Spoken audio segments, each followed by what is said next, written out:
I think one of the great underappreciated divides in our country today is not that between Republicans and Democrats, but between the managerial class and the everyday citizen. And it is a managerial class that isn't just limited to government, permeates every other institution, now increasingly in private sector life in America as well. And they're the stewards of institutions that often co-opt that institution's workings for their own gain. I'm focused on that in the federal government.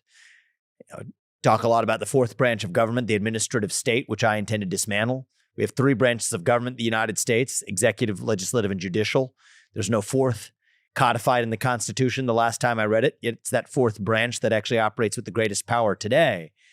But this is just a symptom of a deeper cultural trend in America where the managerial bureaucrats have gained far more control of every institution. Our universities, increasingly our companies, nonprofit institutions, and yes, government too, that I think reveals a deeper skepticism of individuals and the ability of individuals to not only govern themselves in a constitutional republic, but to come together in any institution to realize its purpose without being intermediated by the actual managers who are entrusted with safeguarding that institution.